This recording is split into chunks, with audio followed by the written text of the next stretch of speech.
খাদ্য মন্ত্রণালয়ে অফিস সহায়ক, কম্পিউটার অপারেটর, ৬০ মুদ্রাক্ষরিক কম্পিউটার অপারেটর ও অফিস সহকারী কম্পিউটার মুদ্রাক্ষরিক পদের মৌখিক পরীক্ষা গ্রহণের বিজ্ঞপ্তি।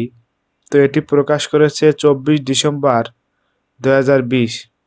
তো যারা যারা এই পদে উত্তীর্ণ হয়েছেন তারা পরীক্ষার ডেটগুলো দেখে নিন। মৌখিক পরীক্ষা গ্রহণের তারিখ: কম্পিউটার অপারেটর ৫/১/২০২১ সকাল ১০টায়।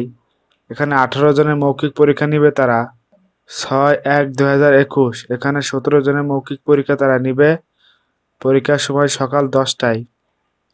৬০ মুদ্রাক্ষরিক কম্পিউটার অপারেটর ৭/১/২০২১ এখানে ১৬ জন, সময় সকাল ১০টা। ১০/১/২০২১ এখানেও ১৬ জন, সময় সকাল ১০টা। অফিস সহকারী কম্পিউটার মুদ্রাক্ষরিক ১১/১/২০২১ এখানে ১২ জন, সকাল ১০টা। তো আপনারা এখানে পজ করে রোলগুলা থাকলে মিলিয়ে নিন। অফিস সহায়ক ১৩ তারিখে নিবে, ১৪ তারিখে নিবে, ১৭ তারিখে নিবে, ১৮, ১৯, ২০, ২১ সব জানুয়ারি মাসে পরীক্ষাগুলো হবে। তো যাদের পরীক্ষাগুলো আছে এখানে ভিডিওটি পজ করে রোলগুলা মিলিয়ে নিন। পরীক্ষার সময় সকাল ১০টায়। এখানে নির্দেশিকা আছে, মৌখিক পরীক্ষা গ্রহণের সময় প্রত্যেক প্রার্থীকে অনলাইন অ্যাপ্লিকেশন কপি, ইস্যুকৃত ছবিযুক্ত প্রবেশপত্র, আবেদনের সাথে দাখিলকৃত সকল সনদপত্রের মূল সনদপত্র প্রদর্শন করতে হবে।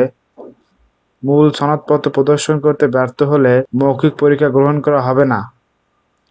মৌখিক পরীক্ষার সময় পাসপোর্ট সাইজের সত্যায়িত ২ কপি রঙিন ছবি, অনলাইন অ্যাপ্লিকেশন কপি, ইস্যুকৃত ছবিযুক্ত প্রবেশপত্র ও সকল সনদপত্রের এক প্রশস্ত করে সত্যায়িত ফটোকপি জমা দিতে হবে।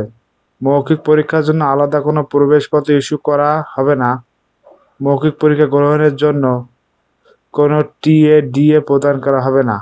তো যাদের যাদের এই মৌখিক পরীক্ষা আছে তারা এই রোলগুলা দেখে সঠিক সময়ে মৌখিক পরীক্ষা দিন।